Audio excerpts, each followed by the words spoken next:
We're live.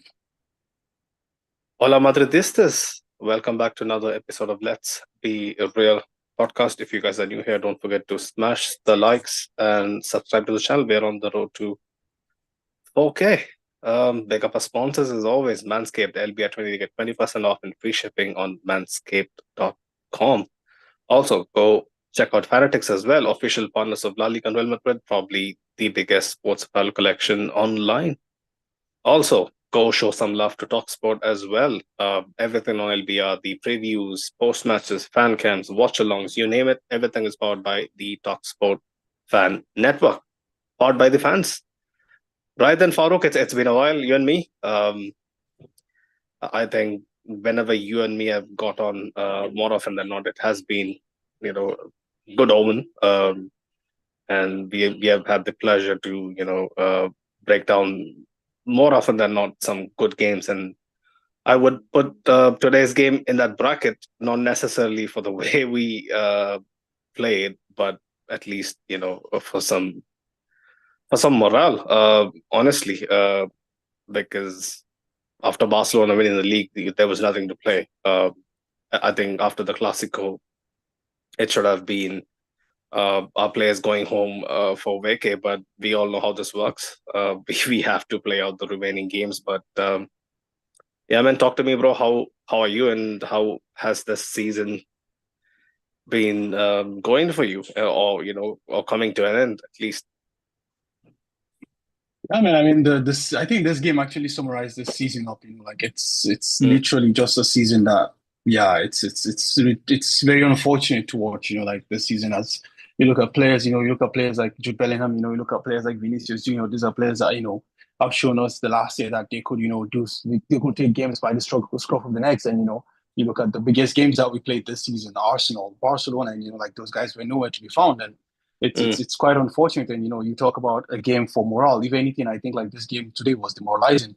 You literally mm, played the entire game with a man advantage. You played the whole second half with two man advantage. mm. And yeah, I mean it's Sevilla we're talking about. This is not the prime Sevilla. This Sevilla that, like barely like just confirmed their safety, I think just last match day. It's really sad and it's really pathetic. And yeah, it's the end of a cycle. That's just a thing. Like, we look forward to seeing.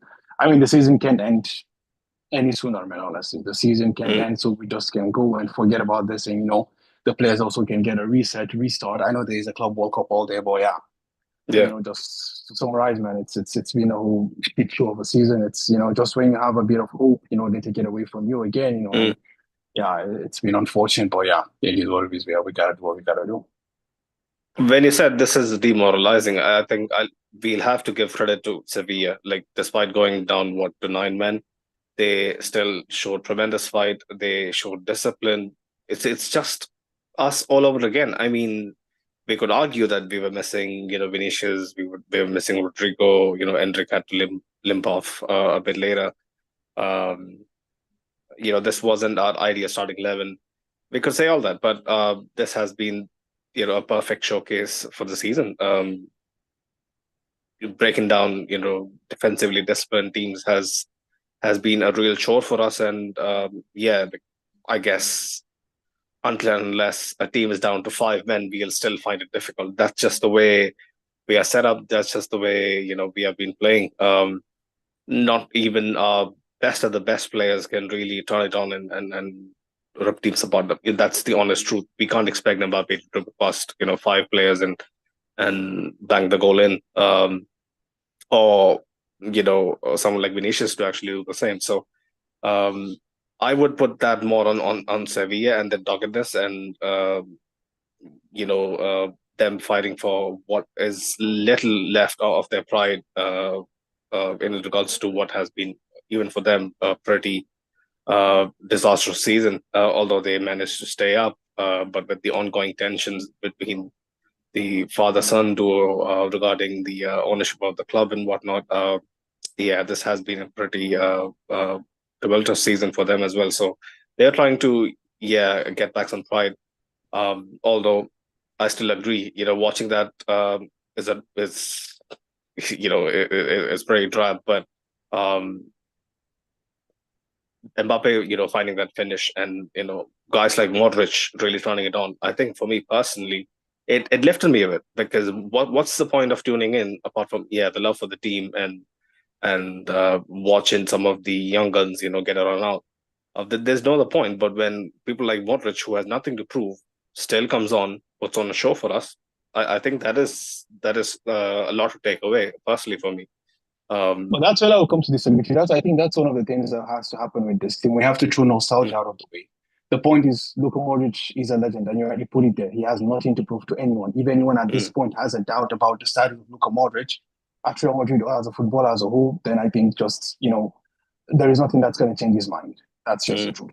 But I do feel that at this point, what the season has shown us is that, okay, it's time to blow up, the whole three-peat squad. The Lucas Vasquez's, the Luka Modric's. It's time to just, okay, thank you. We appreciate everything you've done. Here is to understand, Carlo has to put out 7 first-team players, regardless. I agree with that. I'm not saying anything. What I'm just saying is that, okay, we can talk about the nostalgia and the sentiments and everything, what is and what is not. It's all fair. It's good.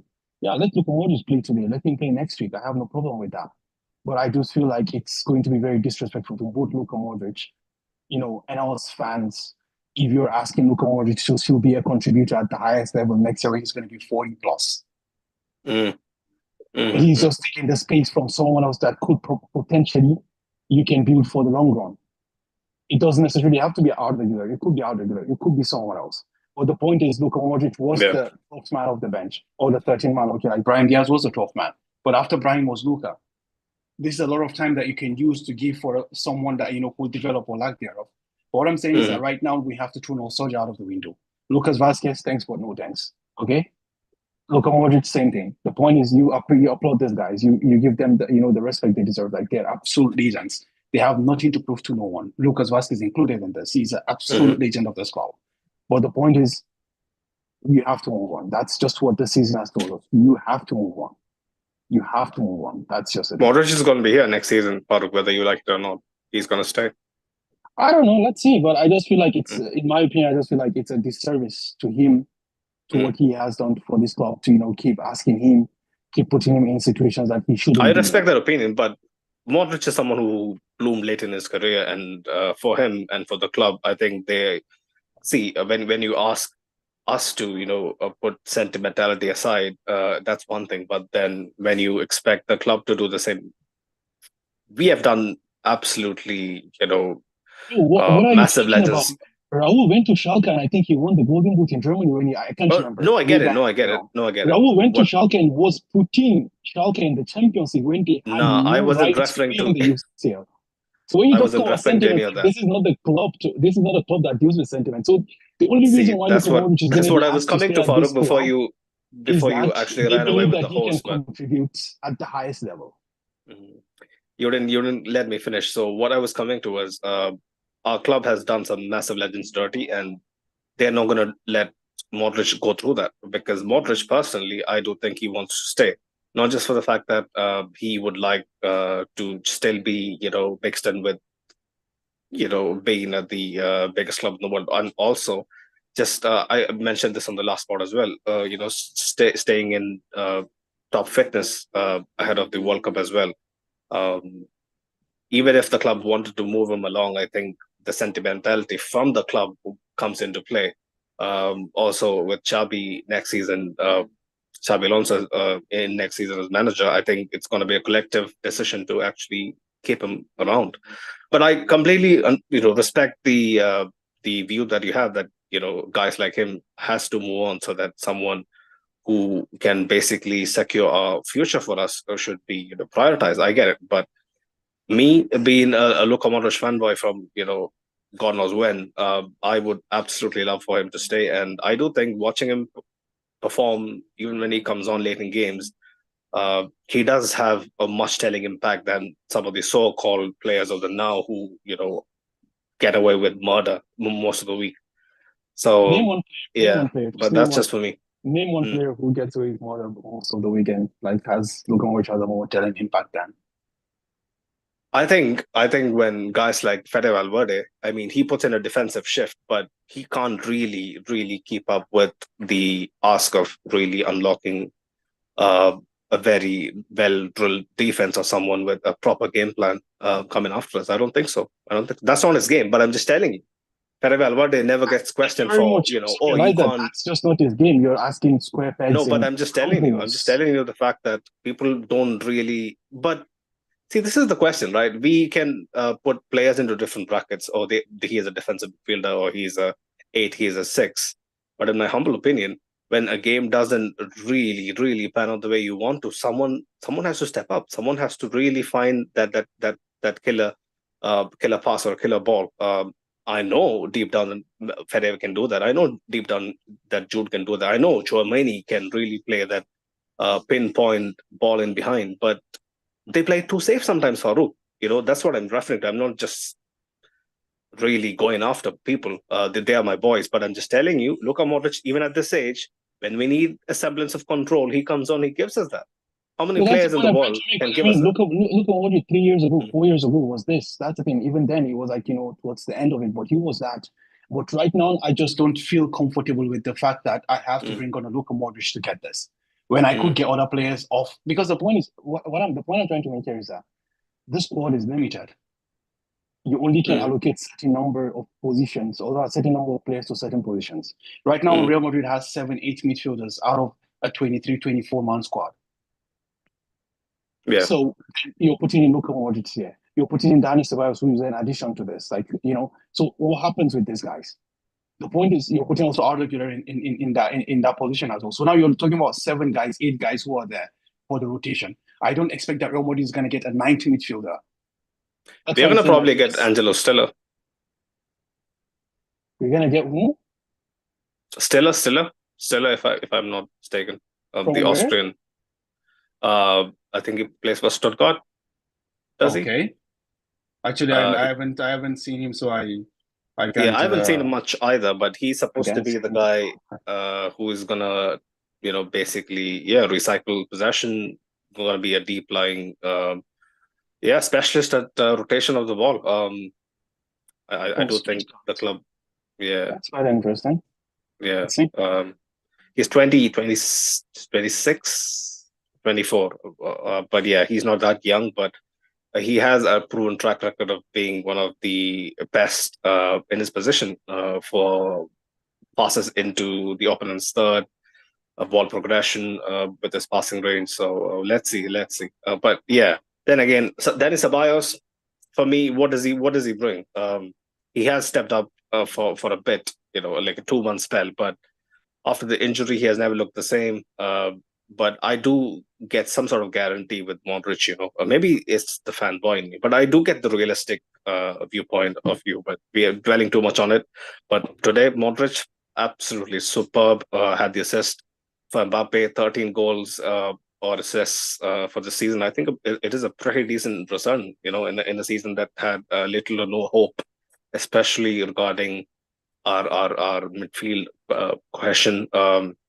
Yeah, man, Luka Modric, I do think deserves a bit more respect in terms of at least for me when I hear it is a disservice for him. I do think he really wants to stay with the World Cup in his mind. It might seem selfish, but I do think him sticking around is gonna do a whole lot of good because like Lucas Vasquez is definitely gonna move on.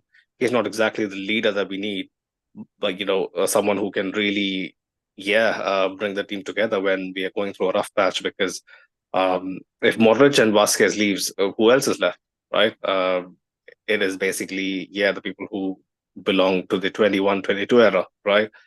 um, so yeah, that's my take, but moving on, Mbappe, Farouk, 1 goal away from being tied with, you mentioned it was Mo Salah who was leading the European Golden Boot race. I think he has a pretty neat question over Lewandowski. He's nailed on to win the Pichichi unless Lewandowski does something crazy for the last match day. I think Barcelona is away at the San Mamés. Um, yeah, Mbappe, I think pretty decent. The goal was phenomenal. I'm not gonna lie. Reminded me of Cristiano's long range, low driven shots hit with such venom and power that the goalkeeper rarely has a chance to even react. Um, yeah, what did you think about his all-round play today, Farouk? Yeah, I mean, Kylian Mbappe was there trying, huffing and puffing, trying to make stuff happen all on his own. I felt like, like Mm. there was a bit of an isolation between him and the rest of the team. He was trying to do a lot all alone. So I think there was that. But I think that's the thing again, like, with people like Kylian Mbappe, players of those caliber, like, you can only keep them quiet for a limited amount of time. And, the goal he scored was, a very good goal as well. Like, took the pass from Luka Modric, created a bit of, space for himself to be able to, add power to the shot. And, he just drove it down low, hard, bottom corner. And that's just the thing. Like he's tried all through the game, to try to kind of find positions and spaces to hit shots. And, there were some really Hit good the shots here crossbar and as there. well. Yeah, he hit the crossbar as well, actually. And also, I think he had some good saves as well from Ireland. So that's the thing. Like Kylian He had Mbappe, a in bad my miss as opinion, well. I'm gonna point it out. exactly. I think that was towards the end of the half. I think it was a pass from Luka Modric outside of the boot as well. Travella, yeah. Trademark, exactly. A trademark Luka Modric pass. And like he literally was one on one with the keeper. He had no right to miss that chance, but Mm. he missed it as well. But that's the thing, with the strikers, like they miss chances, they score chances. So that's sort of the thing. Like, like in my opinion, I do think like Kylian Mbappe has, done what's asked of him, as you said, right? Like he's literally just I think a goal behind. Uh, on the race for the European Golden Boot. And like, I mean, unless Lewandowski all of a sudden scores 4 goals in the last, game day, and Kylian doesn't score any, that's when Lewandowski can win the Pichichi. So I think it's and also I think it's overall 41 goals for the season now. So it's not a bad return. So like, I mean, Kylian Mbappe has done his job. Okay, not to the level that um, at least from a team success perspective, like not to level we want from a team perspective, from an Mm. individual perspective, he's Yeah. had a brilliant season, and you can't say anything about that. It's a neat little consolation, and I'm gonna stress this again. People who are gonna eventually come after me. This is in no way, uh, going after Mbappe. But next season, I just hope his goals have a much more telling impact on the success that this team deserves. I'll be honest, but yeah, just that he really led the line today. I think pretty well because he had to do a lot of the dirty work as well. Had to go out wide, had to stick deep, had to come central to link up. Yeah, he did everything he was asked to. But the thing is, when Vinicius comes back, when his when the front three is back in his position or a front two is back in effect, how much freedom would he still have?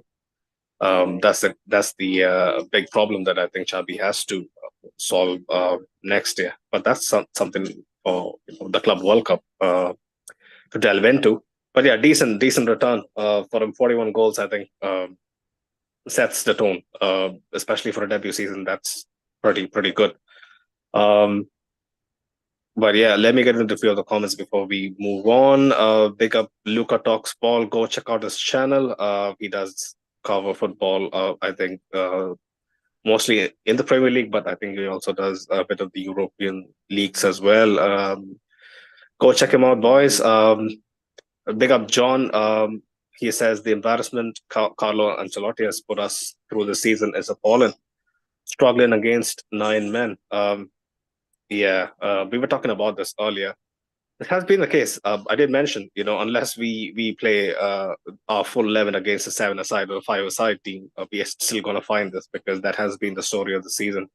I don't think we struggled as much last year or when we won the double back in 21-22 or, the Copa del Rey winning season. We were much more of a unit, not so much this season. Big up Fadi, he was mentioning Ala Madrid forever. Next season we'll be stronger. The king will return. Obviously, the king will return. I mean, the people are writing us off like we are Arsenal, like we are United. Like we are. Let's be honest, Manchester City. We're a team that really knows where we belong and do everything. Fight tooth and nail to get back to our throne. It's gonna happen. It's gonna happen whether people like it or not. It's gonna happen. Big up Sahil was mentioned, didn't watch today's game, but heard we struggled again. I mean, surprise, right?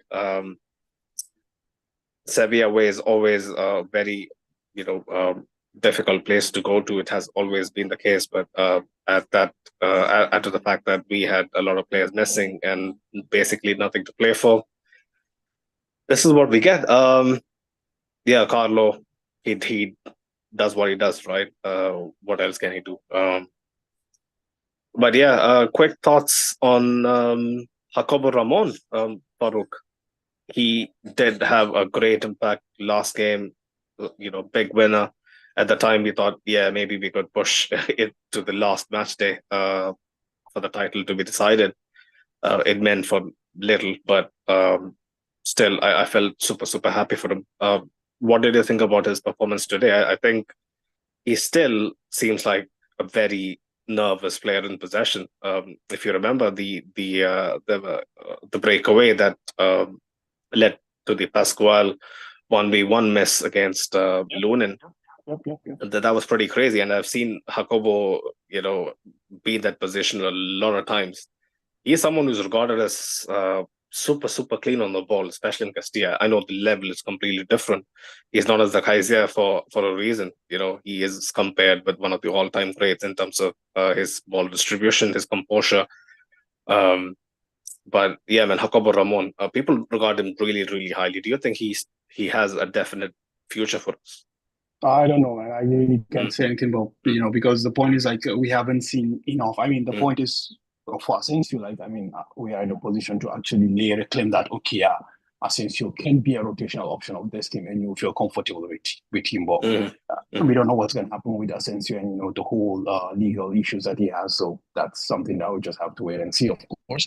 Um, but with Jacob Ramon, like it's just, I mean, I don't remember, but I think he came on also a couple of weeks ago in a game, and also he had like a brain fart, and also like uh, okay, last week he scored a goal, and this week also like you could see like the game was down to 10 men and then 9 men, so like there wasn't a lot of pressure on him, or like there wasn't a lot of, for him to do, and when he was called upon, like he was easily muscled off the ball, and that's one thing I actually see. I think like he's someone that needs to like physically get a bit stronger and then you can see what it is. But there is no harm in trying. Like the point is, right now the next game also is a dead dropper. So like you just you play this yeah. guy and try to see what you can get out of him. And let's not forget, like this guy is coming back off an injury, and like not everyone also can make the impact the same way that Asensio had been able to do. So only Mm, time will tell, honestly. But I haven't seen him that more. I didn't watch him at all in Castilla, so I can't make any comment. And based yeah. on the games I've seen so far, I just feel like he's still a player that's very, very raw. Mm, That the only time which, and I think also depends on what Real Madrid decide to do when it comes to like defensive reinforcements. We've seen mm, like we've gotten like one center back now. Are they gonna target another one, or is just if that's a mm, day as also? That's a question because like we have players that are coming out of double ACLs, and stuff like that. Rudiger surgery, yeah. Alaba surgery. So and these guys are not spring chickens either. Like they're old players. Militao at 25, 26 coming back to ACLs. You don't know what he's gonna look like. So there is, I feel like there is a position there that could be up for the taking. Just depends Mm, on who's going to fill it. Is it going to be um, one of the Castilla players, or is it going to be another player that Real Madrid is going to purchase as well? So that's mm, left to see. mm. The Konate rumor is kind of lingering as well, so I'm not sure how that's gonna pan out as Okay, well. the story with Konate also is like Real Madrid wants to go the route of Trent Alexander-Arnold. That's the idea. Mm. It's When not is like when is something his that's a contract expiring? Is it next year? Yep. Okay. Yeah, yeah. Probably might be. How old will he be then? 25? Yeah, I think 2025. I think Okay. That's 25. that's Yeah. pretty decent, It's pretty decent for a centre back. Um, but yeah, his injury record is great, Farouk. I haven't heard good things about his injury track record. Konate? Yeah. I mean, bro, I don't want. I like Konate as a player, but I don't want him because like I have never seen Konate go, I think, 10 games without getting injured. Okay, Like there there is you go. always something. There Mm, is mm, always something. Konate is a really, really fast defender as well, and that's something I appreciate mm. with defenders. He's Yeah. really fast. Well, yeah, Mm, nah, bro. I really mm, not because of he's a bad player, but nah, just because yeah. like I don't think.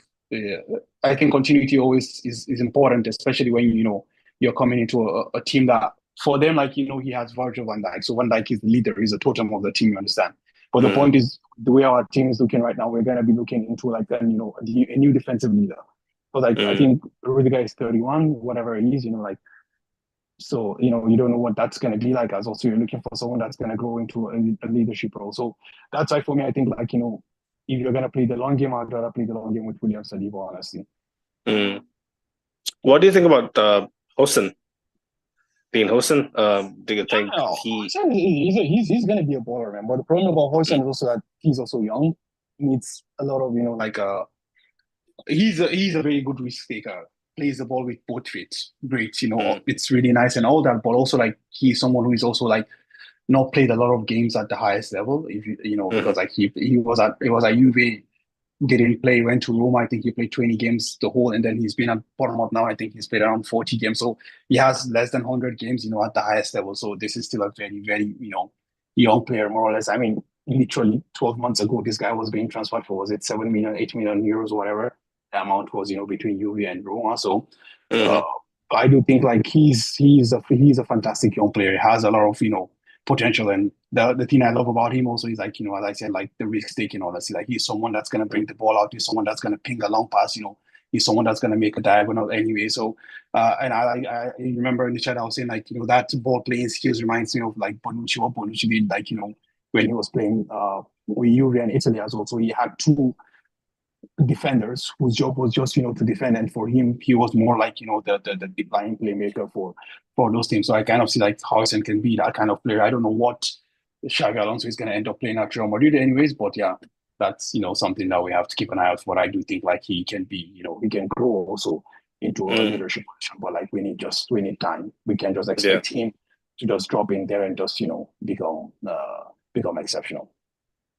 What little I've seen of Housen, I'm super impressed. I haven't really watched him apart from a bit in the Nations League and a bit, a few compilations here and there. But he seems to be a bit of a character, and I like that personality in defenders and them having a bit of a bite to their game. So uh, let's see. Super young, like you mentioned. I just hope we can mold him into a much better player. We have done that for so many players over the years, and I hope another one is in the ranks. But yeah, who else should we touch upon? The second goal, of course, Victor Munoz.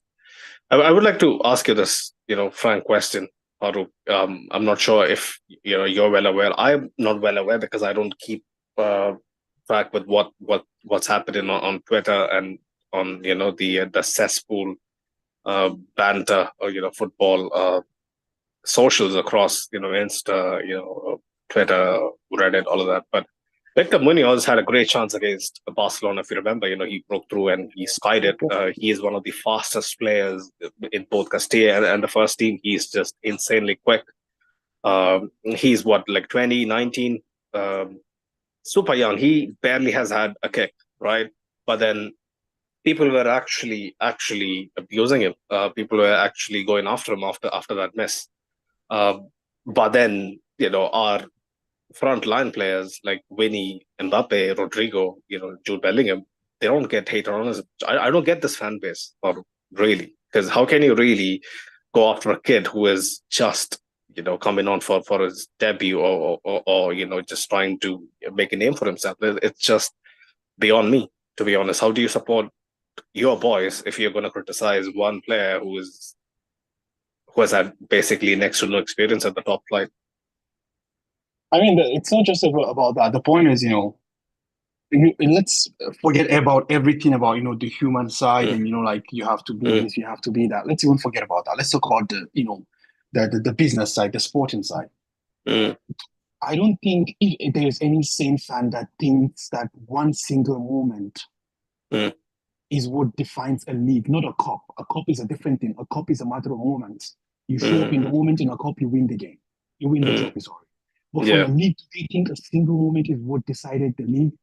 Mm, Come on, I mean, let's be better than that. Like, we cannot see yeah. that, everything was summarized by that single. Bro, you guys went 2-0 up in 14 minutes, Mm, yeah. and you cannot keep the stuff down. And you think it's a guy from Castilla missing one chance that lost you guys the trophy? Come on, I mean, we need to wake up. And, I think, Mm, and there's more to be discussed than that. Like, forget about everything. Like, that's just the thing. Like, one single moment that did not decide this time. The Espanyol, the Mallorcas, the Real Betis, the Athletic Bilbao. Those are the games that that decided the ties. Where was the Vinicius? Where was the Kylian Mbappe? Where was the Jude Bellingham? Where was the Rodrigo then? Munoz did not do anything. He got into a chance. He had a horrible miss. It's part of the learning phase. That's just it. You move on. Yeah. But nothing was lost or won because of what Munoz did. I remember this instance where he passes the ball to Mbappe and then he makes this underlapping run, like Bowman passed him. Bowman passed him expecting Mbappe to play the ball, but he didn't. He didn't give him back. I mean, it's expected. It's Mbappe. But he showed great initiative. Initially came on as a winger, then had to drop into wing back once the likes of Fran set it. But his cross eventually led to the Jude Bellingham goal, which I do think that cross had a lot of technique, a lot of skill going into it, because any faster or any farther, I don't think Gonzalo Garcia is getting to it.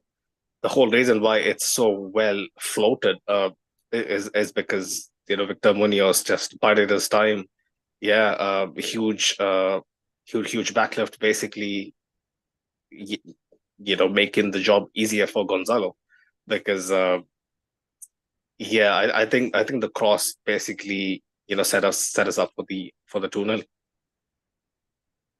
Yeah, I agree. That's the thing. It was good to see the youth products combining to lead to get Bellingham more or less what's an easy tap in. You want to say. So I think that was great, and I think that's the thing I actually want to see more of. Why does Jude have to play? That's the thing. Just put these guys in there. I understand Kylian Mbappe is chasing something. You understand that there is there. Why does Fede Valverde have to play? Are they telling me that there are no right backs in the whole of Castilla, for God's sake? 7 first-team players has to be on the pitch at all times. 7 first-team players have to be on the pitch at all times. Yeah. Yeah, of course. Then you can play Dani Ceballos as a first-team player. It doesn't have to be. That's the thing. Fede Valverde doesn't have to play. Jude Bellingham doesn't have to play. Wasn't that the change? He brought on Lucas Vazquez. He brought on Dani Ceballos. These are all first-team players.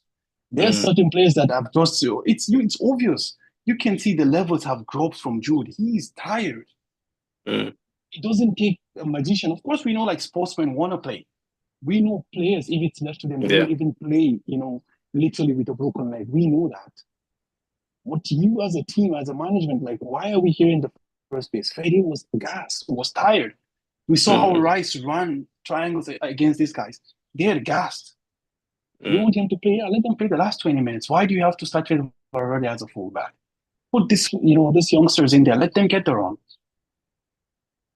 Only 4 youngsters can be on the pitch, Farouk. That's the reality. Only 4 at all times. Yeah, but even if 4 youngsters can be on the pitch or not be on the pitch, in my opinion, the idea is that you should select who you're resting. Why are you resting Dani Ceballos when Jude Bellingham has been playing? I don't think Dani Ceballos is nearly fit as we think he is. You flip it. Yeah. You flip it. You start Dani. Dani plays 60 minutes. You bring Jude on for 30 minutes. I don't think Dani is fit to play 60 minutes, Farouk. But I'm just going off what I've seen. He played 60 minutes just last week. He's been fit for how many weeks now, man? If he's not fit, then they should tell us he's not fit. Well, he's been back for how many weeks? But I do think. Okay, why is Lucas Vazquez not starting ahead of Fede Valverde as a fullback?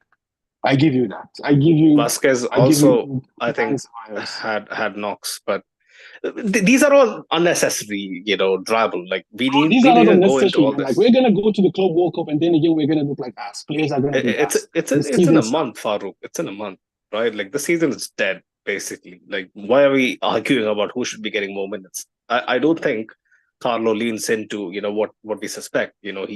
If one of his favored boys wants a minutes, he would give them. But I do think guys like Ceballos, Vazquez ain't fit enough. I do also think Jude Bellingham isn't at 100%. Nor is Fede Valverde. Neither is Mbappe. All these guys are really really feeling the fatigue of such a long grueling season. So.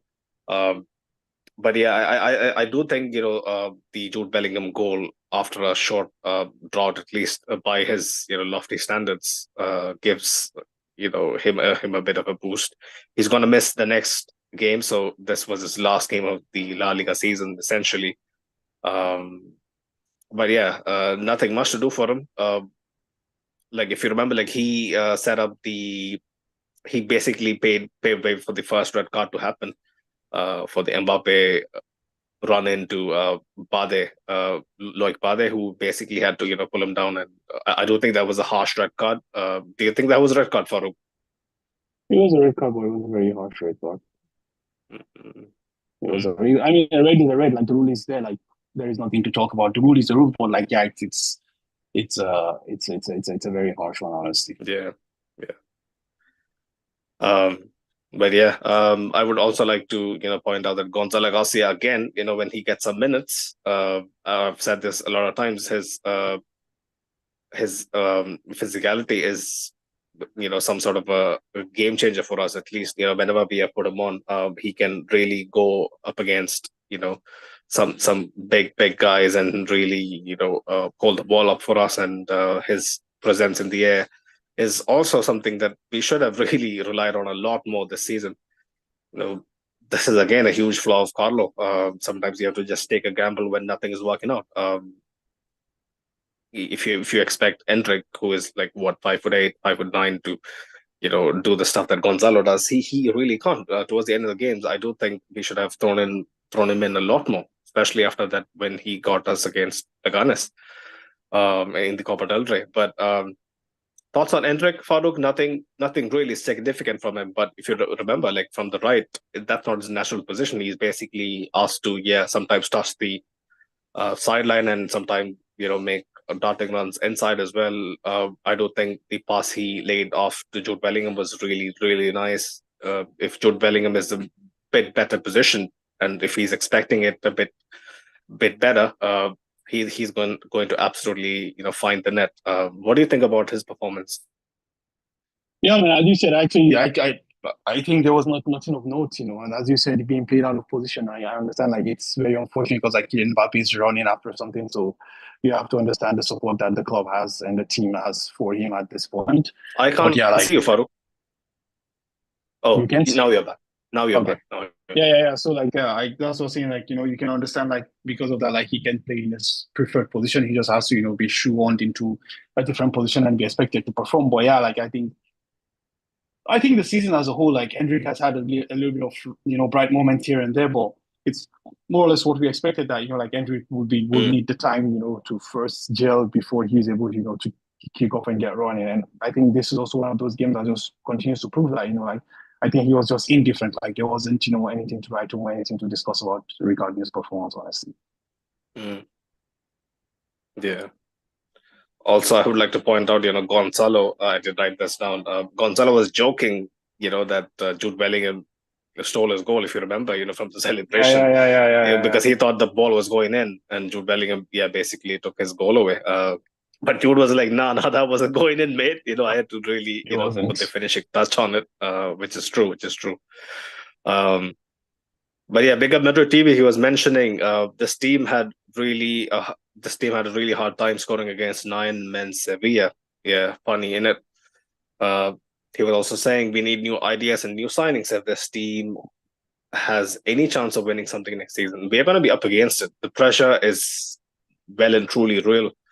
Barcelona is going to really build upon what has been a really, really good season for them. We can, mock them all we want for their Champions League exit, rightfully so. They thought they had everything under control and it was going to be one of those years. But goes to show, man, it's not easy being us and being a team that can adapt to adversity.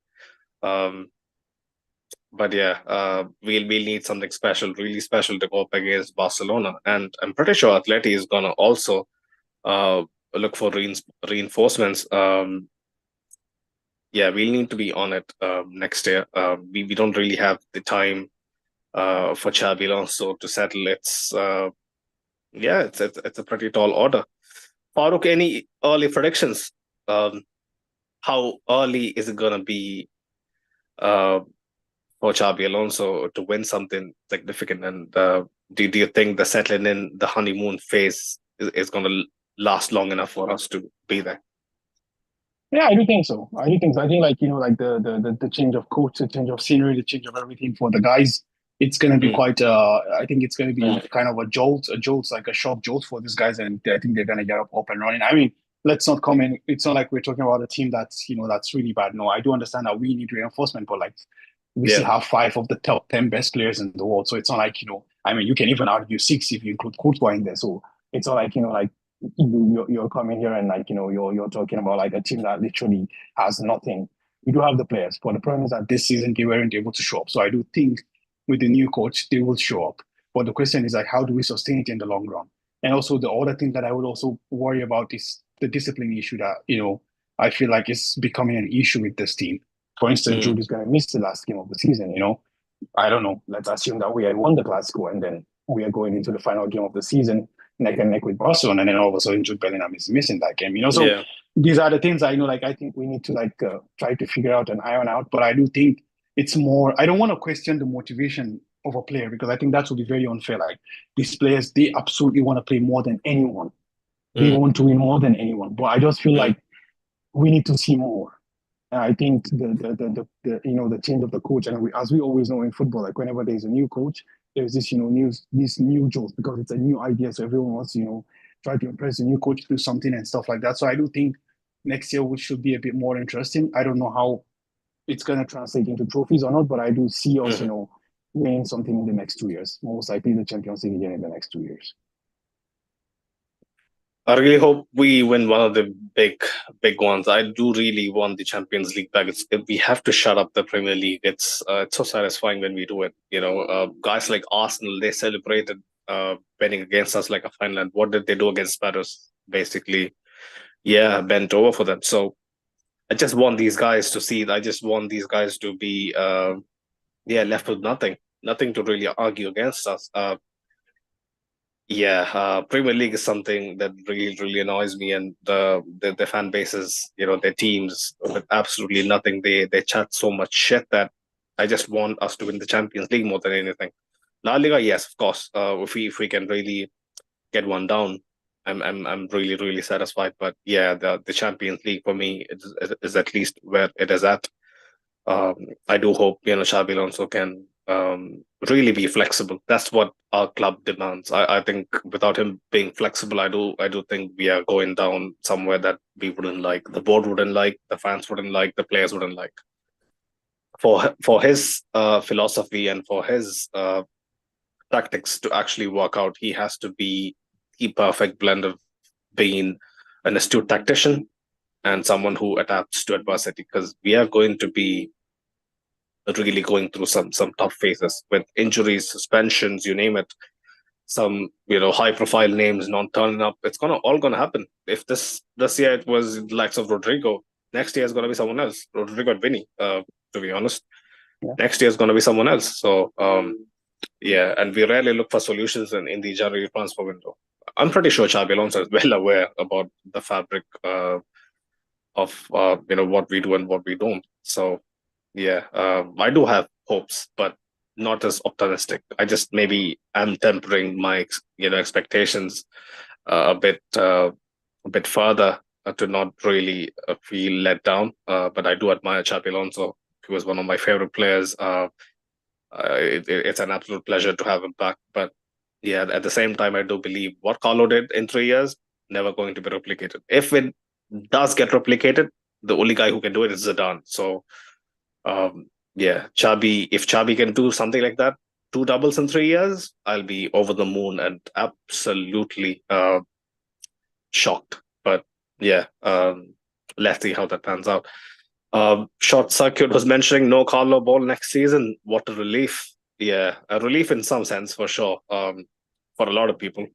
But I just hope people give him a fair deserved recognition in his final home game against Sociedad next Sunday. I'm glad the final game is a home game and he gets to walk out with his head held high. We will touch upon the Carlo stuff probably in the next post match. I do hope Farouk is here, because we will need some flowers from him. He has given him his due flowers last year, but as a farewell gift, Farouk, I hope you show up and we can really look back on Carlo's tenure with a bit of fondness.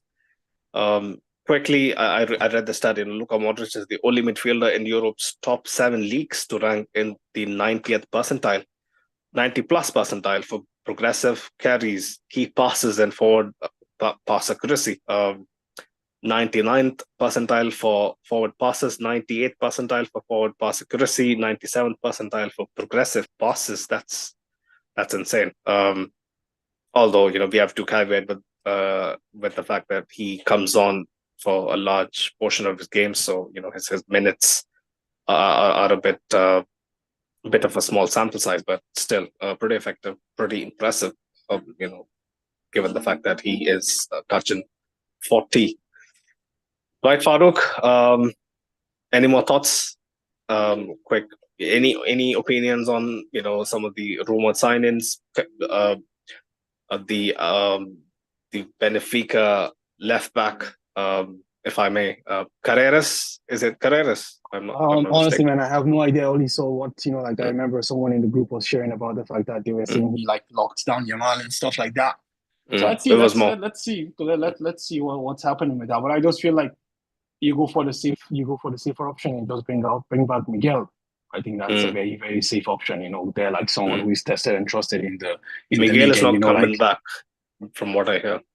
yeah, I mean that's what I'm just saying. Like, for my opinion, I just feel like you go with the tested and trusted opinion, which is gonna cost you less as well. Then you're able to focus on other places. But let's see. Like that's the thing. Like you never can tell what's gonna happen with this. So let's see. I hope we're able to get a left back, and I think a starting caliber left back at least. To put some pressure on Mendy. Although I do think if we get a new left back, I think Mendy is toast, honestly. But let's see how that goes, man. Any other specific? Anybody is better than nobody, man. Like anybody is better than nobody. No, any other specific positions that you need striking? Me for one, I do think we need a very solid target man, someone who is in the ilk of Joselu. Well, I don't know how that's gonna pan out, but I really, really hope we get a midfielder. I hope we get a central midfielder, like a ball carrying a recycling center midfielder. That's why it's really strange that your Arsenal are literally getting Zubimendi and like we're not moving. I know Zubimendi is not a world class player. He's not like, at least he's not the in the ilk of what we've had in the past. But this is what the market has to offer. And I also feel like players like Zubimendi also it's as safe as you can play it when it comes to transfers. But yeah, I think that's ship the seal. Then you were mentioning the player from Stuttgart. So let's see what's happening. But I do hope we get in a midfielder. I absolutely hope we get a midfielder. Another centre back, a midfielder, and someone who can play at least hold up pretty well. That's what I need. If things go to shit and in the last 10 minutes we need someone to come on, just link up our wingers. Just be the Jude Bellingham of last year. He doesn't need to be as prolific a goal scorer. Someone who knows to play the position well, drop deep, link up play. That's all I ask for. Someone who can at least replicate 1% of what Benzema did.